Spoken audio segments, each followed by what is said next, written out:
લક્ષ્ય ન્યૂઝ, એક નજર, એક લક્ષ્ય.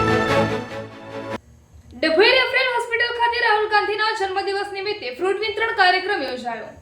ડભોઈ ખાતે વડોદરા જિલ્લા યુથ કોંગ્રેસના નેજા હેઠળ ડભોઈ રેફરલ હોસ્પિટલ ખાતે લોકસભાના વિપક્ષ નેતા રાહુલ ગાંધીના જન્મદિવસ નિમિત્તે દર્દીઓને ફ્રૂટ કીટ વિતરણ કરવામાં આવી હતી. આ પ્રસંગે ડભોઈ કોંગ્રેસ સમિતિના આગેવાનો ઉપસ્થિત રહ્યા હતા. ડભોઈ ખાતે યુથ કોંગ્રેસ સમિતિ દ્વારા લોકસભાના વિપક્ષ નેતા એવા રાહુલ ગાંધીના જન્મદિવસ નિમિત્તે લોકસેવાના સંદેશ સાથે કોંગ્રેસ પક્ષ દ્વારા ડભોઈ રેફરલ હોસ્પિટલમાં સંખ્યાબંધ દર્દીઓને ફ્રૂટ કીટ વિતરણનો કાર્યક્રમ કરવામાં આવ્યો હતો. આ પ્રસંગે જિલ્લા યુથ કોંગ્રેસના પ્રમુખ જુનેદ રાઠોડ, તાલુકા કોંગ્રેસ પ્રમુખ સુધીરભાઈ બારોટ, શહેર કોંગ્રેસ પ્રમુખ સતીશભાઈ રાવળ, કુલદીપભાઈ શર્મા, સલીમભાઈ ગાંચી સહિત મોટી સંખ્યામાં કોંગ્રેસ આગેવાનો ઉપસ્થિત રહ્યા હતા. રિપોર્ટર આતિશસિંહ ઠાકોર, ડભોઈ. ઓકે.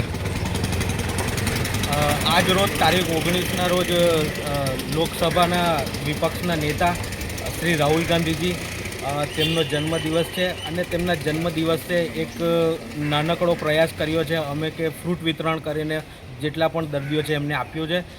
રાહુલ ગાંધીજીનો ઉદ્દેશ છે કે સેવા કરો અને સામાન્ય માણસ સાથે રહો, એટલે એમના માટે અમે આજે જેટલા બી પેશન્ટ છે એમના માટે ફ્રૂટની કીટો આપીએ છીએ અને બીજું કે ઈશ્વર પાસે પ્રાર્થના કરી છે કે જલ્દીથી એ લોકોને સ્વાસ્થ્ય લાભ આપે. અંદાજે કેટલા પેશન્ટોને સેવા આપી છે?